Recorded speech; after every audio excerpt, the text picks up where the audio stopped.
type there like rafter, or if you type like column, or if you type anything, Shedmate is going to show all of the variables you could use in your formulas here to calculate anything.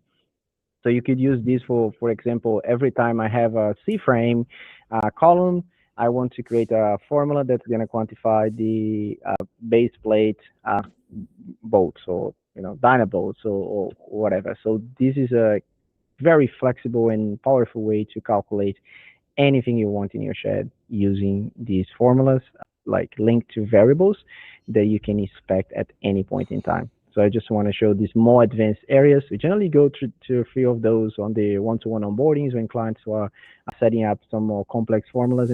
But I wanted to give that clarity here that it's possible to use all of these complex formulas to calculate anything in the bill of materials as well. Yeah. And just to exemplify the list of available properties that we have, you can see the tiny scroll bar here. This goes on and on and on. So you have a lot of options to create your formulas. And then you can search them here, and it makes things easier. Yes, and in saying that, Rafael, I also wanted to pinpoint that most of the heavy lifting when someone is onboarding in Shedmate was already done for you. So what Rafael is showing there is a master template that every new customer gets access to it. So it already has a lot of the pre-populated information that we did that was used to all the sheds in the past. So we kind of copy those rules there. So we already have all of that built in for you. All of the complexity we're showing here about those variables, about formulas, about doing different things, is if you want to actually customize to a higher level, like higher degree for your specific business. So that's totally possible. So you can customize your bill of materials, but you don't have to do everything when starting out. And that's very important to mention. I always go back to that ABC curve with my customers on their pricing, because sometimes they want to quantify everything. And I always tell them, hey, you need to quantify the 20% of items that represent 80% of your material. That's first. So we're talking about cladding, we're talking about frames, and this comes out by default quantified by Shedmate.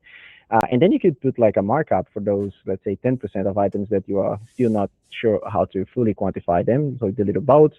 So if you just scroll down there, Rafael, on the price total, just go to the bottom, see a lot of those items there. For example, we have many items there like roller door mullion head bracket. It's like $8. And you have like mullion base connections, like 5.8. So sometimes if you're actually focusing on those items in the first week, I'll tell you, you're wrong.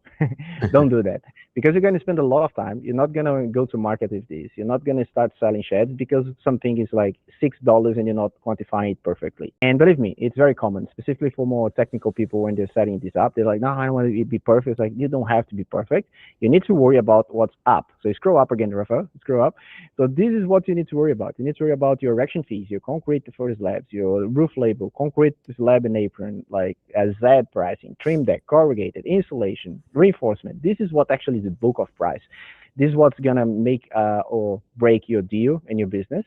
And if you focus on those, you can actually refine the other ones. And in the last webinar, I think I mentioned it. The goal here is not to be lazy. I'm not saying for you that you shouldn't be working on those minor items. I'm just saying that you shouldn't be doing that on the first week. Okay, so when you're setting up, when you're implementing, your goal is to launch this, go to market, start selling sheds. And then with time, then you can refine everything in your business, but focus on what matters first. That's like the advice that we see that works well for companies using Shedmate successfully and with a smooth onboarding process. Totally.